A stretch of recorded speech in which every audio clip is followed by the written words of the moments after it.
Were you a fan of the company before joining them? Yeah, I mean, I became a more um, aware fan probably around 2007.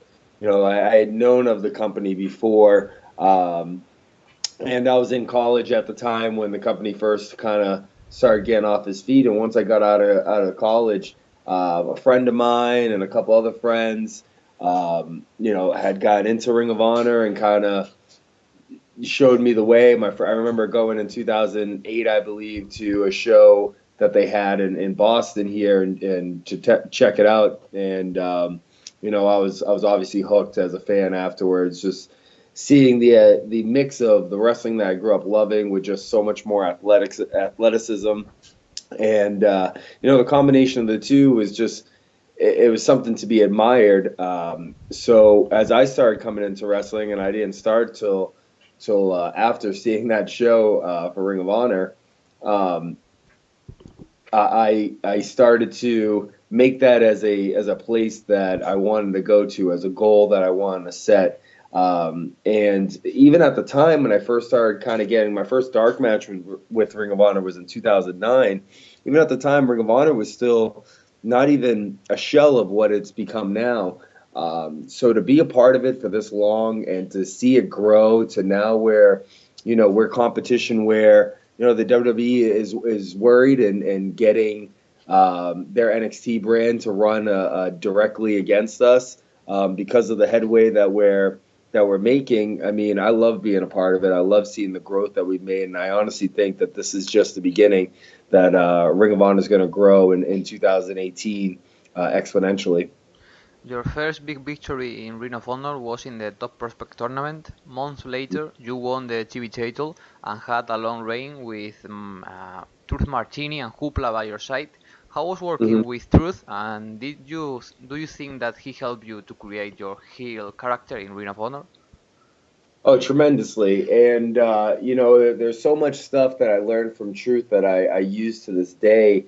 And I wish that almost, I could have the mentality that I have now in a lot of situations back then, because I would have been able to take a lot of his advice and run with it even more than I did. But, Truth was such a great asset to the Ring of Honor brand, and he had been with nothing but top stars before. So to link myself up with Truth Martini was something that helped me not only get my name out there, being brand new to kind of Ring of Honor fans, but at the same time, kind of helped me get my confidence behind me and help me out being the new guy in such an unbelievably talented locker room. And we miss Truth a lot, and he's a guy that his knowledge is almost hard to sum up. And if anyone in the area that he has a school in, I believe he's up in Detroit. Well, I know he's up in the Michigan area. That's a guy to take advantage of, because he is just a wealth of knowledge when it comes to wrestling, and really helped shape who Matt Taven is today, especially. After losing the title, you turned babyface and had an intense rivalry with Jay Lethal. Were you comfortable working as a babyface, or was it difficult for you? Um, you know, I a lot of times I'm me. It's me when it comes down to it. And at the beginning of my career, I was just smiley, happy to be there, type guy. Which is, after the hoopla came to an end, it was kind of the same direction from there. And for me, it wasn't really, am I this or am I that? It was more of like, who's the person I've become now? Like, where am I in my life right now? Um, and at that time, I started to obviously become much more comfortable with my spot at Ring of Honor and more confident in who I am. Unfortunately, the television title seemed to get pulled from my grasp, but it didn't let me really slow down my development. And Jay Lethal, especially, is one of the best wrestlers on the planet. And to be able to wrestle with Jay as much as I did, and recently been able to wrestle him a lot more as well. But to be able to get in the ring with Jay Lethal and in all sorts of different scenarios, from different stipulations. Obviously, the last match being in the cage, it was, I think, the biggest growing experience that I've ever had in my career, because he is such a top talent that you need to figure out. It's sink or swim time. Either I'm going to figure out how to swim with the sharks, or I'm going to let them eat me alive. So being thrown in there with Jay Lethal was definitely a huge growing point for Matt Taven's career. Now that you mention it, how did Lethal and you feel when Ring of Honor told you that you were going to have a cage match in Field of Honor? Because steel cages aren't a typical match in Ring of Honor, so that's a very big stage. So I think maybe you were a little nervous or just enjoying the moment. Well, it's always good to be a part of history. That's something that I've done a lot in Ring of Honor, from the length of my television title reign to being the first ever 6-man tag champions. And like you said, cage matches are few and far between when it comes to Ring of Honor. So when we were told that the match, or when the stipulation came down that the match would be in a cage, I was excited. Not only is a Field of Honor outdoor show, great atmosphere, but to be in the cage with Jay Lethal is something that I knew would help me showcase my talents, and just help me, continue to grow up and ascend upwards in Ring of Honor. And, Jay is one hell of an opponent. And, jumping off the top of that cage in front of that crowd is a moment that I'll never forget, and a highlight in my career. So I was ecstatic, and I'm still ecstatic every time I go back and think about that match that happened that night.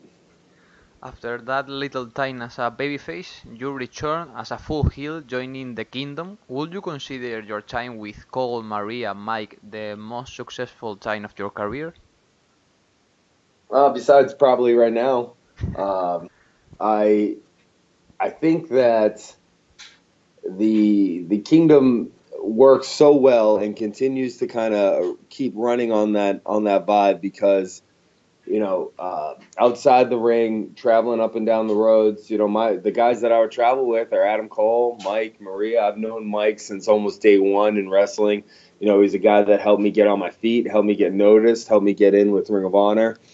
Me and Adam Cole, we started maybe about a month apart, and we just continue to see him running into each other from place to place. So it was like one of those things where we were just similar guys, similar places, similar goals, and we just bonded. And behind the scenes, there was a lot of stuff that happened with the Kingdom personally that really helped us grow, not only as people and friends together, but that relationship that then came in front of the camera, and that natural chemistry was all from that stuff. From Cole having surgery, that later I would have surgery, and just I can remember Cole after his tricep and elbow surgery, spending a week up at my house, and just it was one of those friendships that from day one you feel like this is a lifelong friend, like you grew up with this guy and you would do anything for him. So once it translated to the ring, it was a thing of beauty, and people started really recognizing what was going on, and the chemistry and the fun that we were just having. The three of us, four of us with Maria, traveling around, just having a blast. And when it came to the New Kingdom, I wanted to kind of continue that feeling, that tradition. So guys like Vinny and TK, who had come up in the same area and in the same training school as Mike and myself, it kind of seemed like a no-brainer just to continue that transition and that feeling. So being so close to Maria and Mike, how did you feel when they left Ring of Honor? Was it hard for you? I mean, it's the hardest thing about any of that stuff, because no matter what, I obviously want the best for everyone, and I want them to do whatever's going to put them in the best situation in life. So and we're real friends, so like there's not like I'm like, oh, this guy, what a jerk leaving me, but it was just hard, because you're not going to see them as much. Those times away from the camera when it's 2 a.m. driving to the next city, and everyone's just being slap happy and making jokes in the car and doing goofy things to make each other laugh. Those days are are going to be different because you just aren't going to have the opportunities to see each other as much.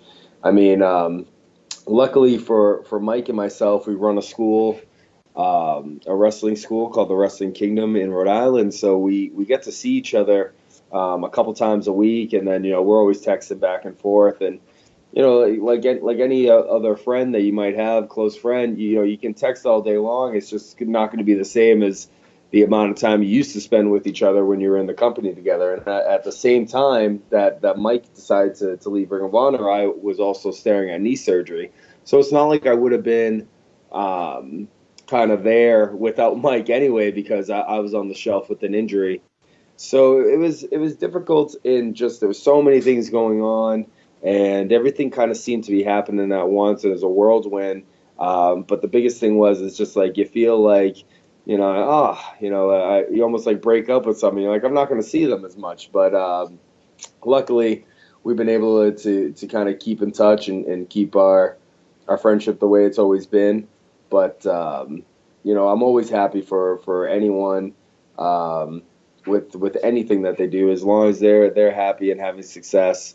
It's not really anything I can look my nose up at.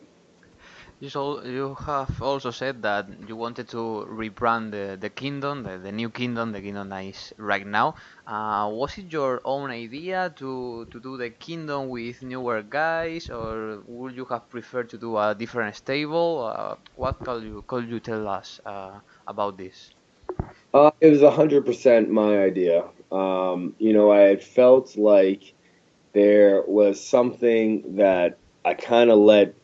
I almost felt like I dropped the ball a little bit by getting hurt. We had all this momentum with the kingdom, and we had branded this name, and we had gone all around the world with it. And then boom, the injury happens, and it felt unfinished to me. It felt like something that I still had a lot more life behind. So when I was hurt and when I had time to kind of sit and think about things, I pictured it going almost exactly the way it did. With coming back and being a part of the 6-man tournament, I had known ahead of time that Ring of Honor had been in talks with making this division, and I set my sights on like, okay, that's one thing that I have never done in Ring of Honor, because obviously it's a new belt. I want to take that off the list, and then I want to get right back to my ascendance to the world title. So it's been going along almost exactly as I planned, minus TK getting hurt in Vegas. But, everything else as far as the planning that I had while hurt and the vision that I had for the kingdom, having Vinny and TK come along with me, that all went exactly the way I wanted to and exactly the way I had it envisioned in my head from day one. So, did you push Ring of Honor to book Tiki O'Ryan and Vinny Marseglia, or were just something that Ring of Honor wanted to do? Well, I mean, it definitely helped that I wanted it to be that way. But Vinny had already had matches at Ring of Honor. I mean, world title shot against Lethal in Rhode Island, and TK O'Ryan had just recently done a Ring of Honor tryout camp where he impressed everyone, and he was kind of already on their radar. So when I came to Ring of Honor with, hey, this is what I want to do when I come back, it was not even a question, because I think that, either way, those guys would have been there anyway. So if I was in there pushing for them to get in, it was kind of one of those things where I took the pressure off them, thinking of ways to bring new characters in and just having them come with me in the way I envisioned it. So, luckily, I was trusted a lot with my ideas, and it seemed to work out. I know comparisons aren't good, but which kingdom members did you enjoy wrestling with the most, and what strength and weakness would you say that both the first and the new kingdom have? Oh man,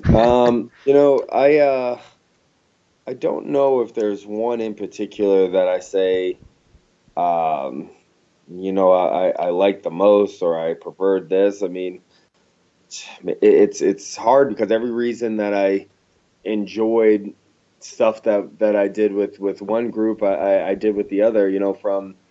obviously me and Mike as a tag team having so much fun. I have that same amount of fun now with TK and Vinny, and some of the 6-mans that we did with Cole and Bennett and myself. Rank right up there, or if not slightly below or above. I don't know. I really haven't had a time to sit down and kind of put a number 1 or 2 to things, but the me, TK, and Vinny against the Elite not so long ago it's very similar to me, Cole, and Bennett against the Bullet Club when it was AJ in the Bucks. Yes. So it's hard. It feels very similar, and I think that's why it works so well because. Let's say, the original group was still together, Vinny and TK would have probably been members that got added on anyway. So it's one of those things where, you ask me to pick between my kids. I love them all equally. And, it's great memories, but they're different memories. And I think that's what makes them even more special is that, I can take certain situations and put them with, that was me and Mike did that, and then here me and Vinny and TK did this, and so it kind of stands out on their own. And the fact is that it's just no matter which group it was, we all succeeded in so many different ways that it's hard to say which one was the most important.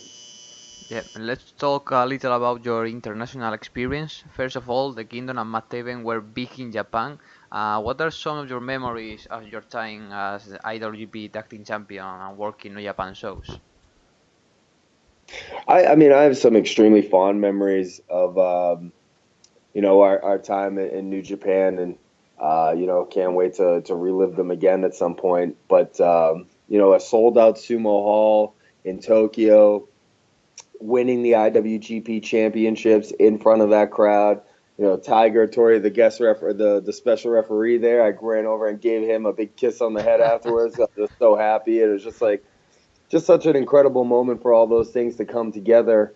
But a lot of that stuff is memories that I have kind of outside the ring as well. I had never been to Japan before the first time we did the World Tag League, and neither had Mike. Or Mike had been there one before, but he hadn't been there for the amount of time that we were about to do the first time we ever did a tour over there. And it's just getting used to the customs and trying to, explain to people where, our hotel is, where you don't speak the language. And it's such an adventure. And for me to, being a person that always wants to, see historic sites and get as much of the culture as I can, I'd always be dragging Mike and Maria to different locations. Like, I looked up this the other day. Let's go over there.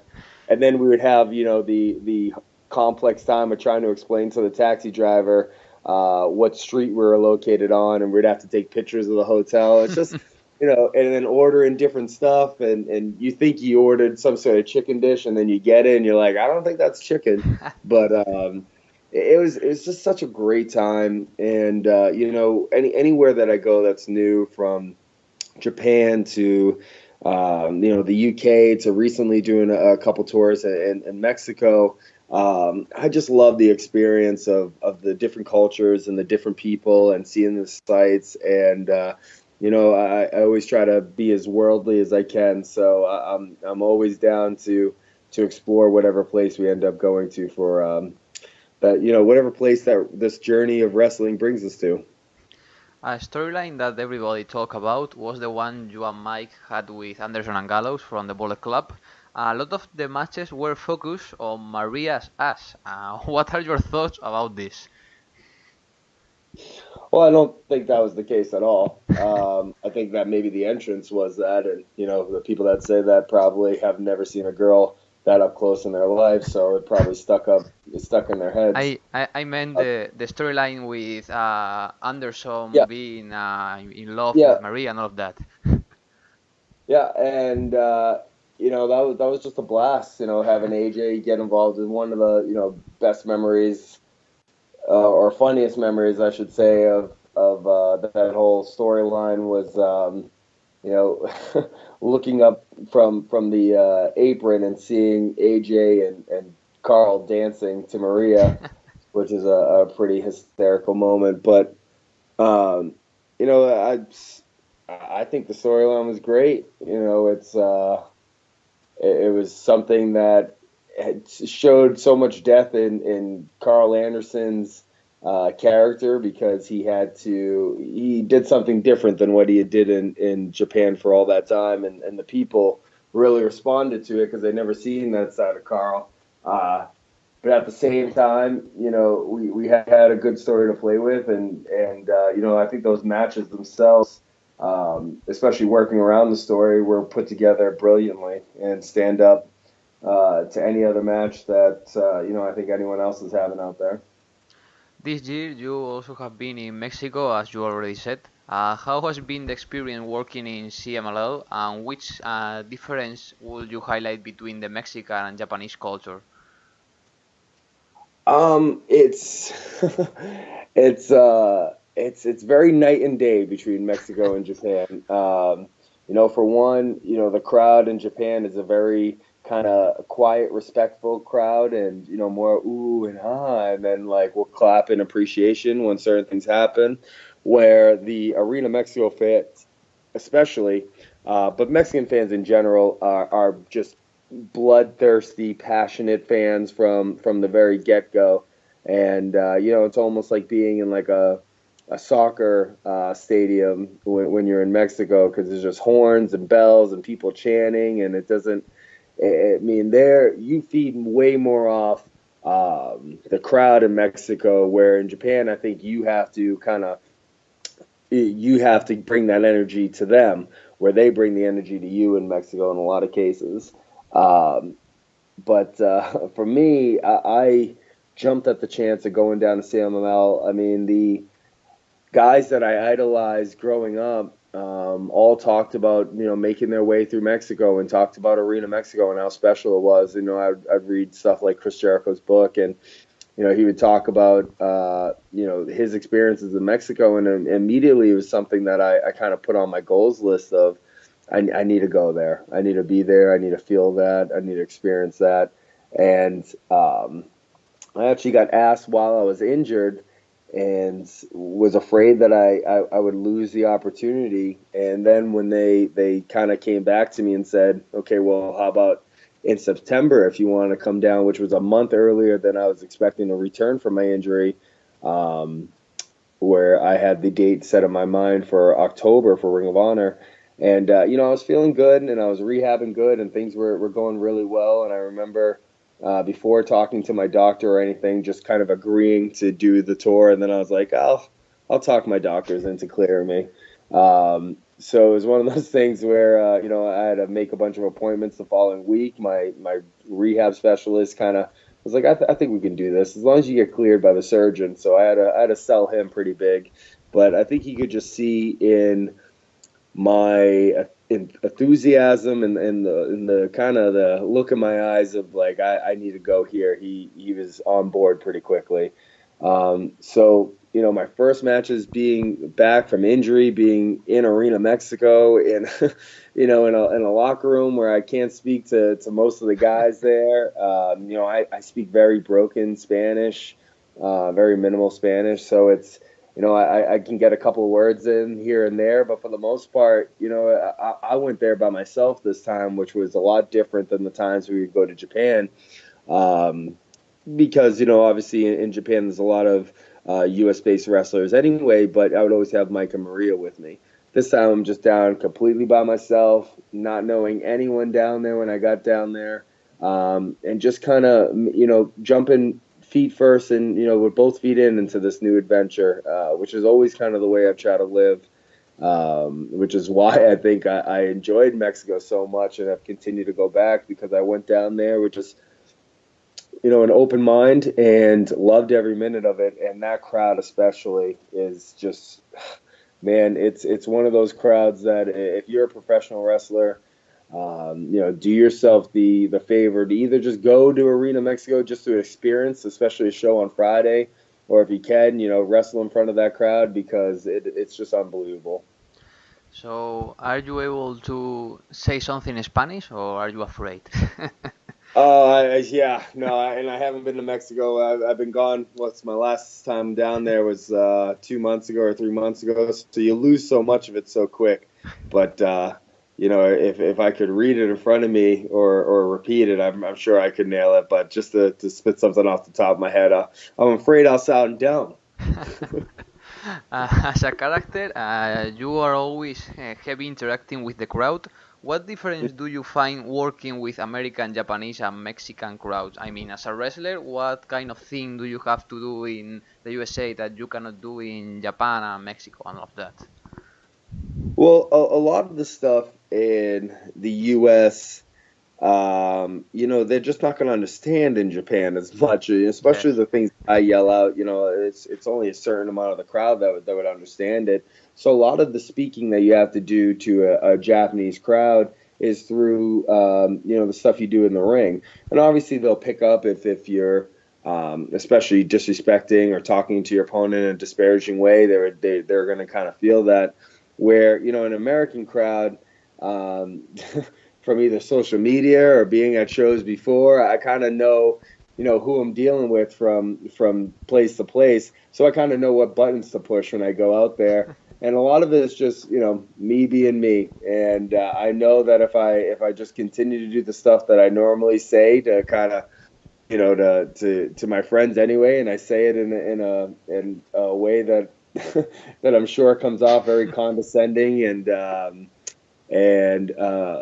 presumptuous. I'm sure that the people would boo it. And in Mexico, they let you know kind of where they're standing right off the bat. Whether they're for you or against you. It's not by the time you finish walking down the stairs, you kind of know where you stand. So. That crowd, I feel like they let you know what they want to hear from you, and then you give it back to them, and it's kind of this back and forth game that you play with the crowd there for the length of your match. But it's funny. I think the United States crowd, I don't have to say too much. Where the Mexican crowd, I'm sitting there yapping all the time, and the Japanese crowd, it's more of the in-ring stuff and letting my opponent know, exactly how I feel about him. You started working some dark matches with Ring of Honor before the arrival of Sinclair. Nowadays, Ring of Honor is a big international company with a larger audience. During this time, a lot of things have changed, from the roster to the style of the product. How do you see the future of the company coming in 2018?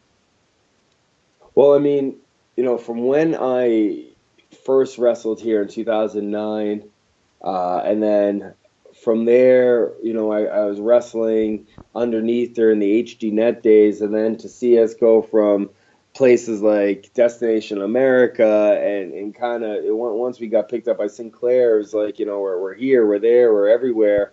I know me personally, I live in Boston, Massachusetts, and here, one of the biggest sports stations that I've grown up with since I was a kid, it's called Nesson. Ring of Honor plays twice a week there, so especially in this area, Ring of Honor has a huge, huge influence. But as 2018 rolls along, and Ring of Honor continues to announce bigger shows, bigger arenas, more places. We're talking about the streaming service coming up and the app.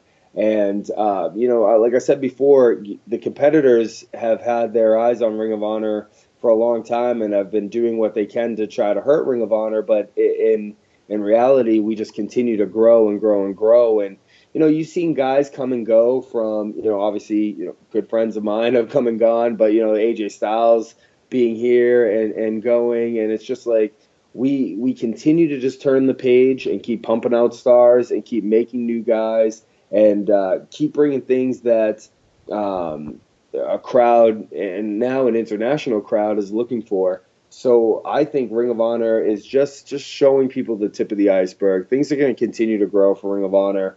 I'm sure as far as the television markets, like I said, here we got a good stamp on, and I know that they're making moves throughout the rest of the United States to make sure that Ring of Honor is coming into most homes that have it available. But from more and more international deals, and that streaming service is going to be something huge for Ring of Honor. Now every show, no matter if it's a house show or TV, you're going to be able to see it from anywhere, in the country, and hopefully anywhere in the world shortly after that. and that's just going to do nothing but continue to grow the brand of Ring of Honor. But when it really comes down to it, no matter how much work that Sinclair or Ring of Honor just office as a company is putting into growing the product, what it comes down to is the product itself. And we know everyone in that locker room is confident that if anyone tunes into Ring of Honor and is a wrestling fan, that they'll be hooked, because the best wrestling on the planet happens right there. There's no doubt about it. You can look anywhere in the world, and all the best guys have come through Ring of Honor. So when it comes down to it, we know that we just have to keep doing what we're doing and just watch this grow and grow and grow. With some of the last departures in the last 5 years, you've become from one of the youngest wrestlers in the locker room to being considered one of the veterans. Are you now the one who gives advice to the younger people? Oh man, and I know it's so crazy. I feel old. It's funny because there's certain people that I can remember when I first got in doing so much for me, and I'll just name drop them anyway. But the Roderick Strongs of the world, Roddy helped out so many guys in the Ring of Honor locker room. He's definitely missed, but then you see other guys kind of step up to that plate and take that role on as the mentor and helping out all the other younger guys. And now slowly but surely, I find myself, without even thinking about it, pulling this guy to the side, pulling that guy to the side, giving him a little piece of advice there. And I'm like, oh man, I became the old guy. When did this happen? But honestly, I love doing it because the locker room is filled with so many people that have just so much to give to the wrestling world that you really can't go wrong with anyone's advice that you get in there, and to just help that process along, to keep passing it forward, to keep passing it down, because so many guys helped me out. Guys that are still there in the locker room to this day, to guys that have said have gone other places, but even guys that have come in after the fact when I was there. It's just like there's so much talent in that locker room. No matter which direction you turn in, you can get great advice on any aspect of wrestling that you're looking for. So to continue that tradition that's always been one in a Ring of Honor locker room is starting to become a sense of pride to me, and it's crazy when you really sit down and think about it and be like, wow, I've been here a while now. But when it comes down to it, there's a reason. It's because anytime the opportunity has come up to go elsewhere or to do other things, I've loved Ring of Honor has always been a family to me, and I've loved every moment that I've been there, and I'm here to make sure we continue growing. At Final Battle, 2 weeks from here, you will be facing Will Ospreay. Having a singles match against an international star such as Will in the Hammerstein Ballroom is something very big. How do you feel going into this match? I mean, I'm a little bit disappointed and excited at the same time. Disappointed because every other year that I've ever participated in Final Battle, I've been in a title match. So, Will's walking around beltless, so that's kind of bumming me out. But in a more serious note, Will's an unbelievable athlete, and making waves all over the place. He was just starting in New Japan when right before I got injured, and he's a guy that kind of we've been the same places, but we've never really crossed paths in the ring, which is kind of strange at this point. Just having wrestled so many guys at this point in my career. And so I'm excited because I Will's got all this buzz to him. He's a great athlete. And, I continue to want to prove, how great I am and that everything that I say is absolutely true. So, Hammerstein Ballroom, Final Battle, live on pay-per-view, give me the best you can offer me. So to slap around an athletic little Melvin like Will Ospreay is a thing I'm looking forward to December 15th. And one last question, Matt. Everyone who watches Ring of Honor has the same doubt. What is exactly a Melvin? And my final question, am I a Melvin?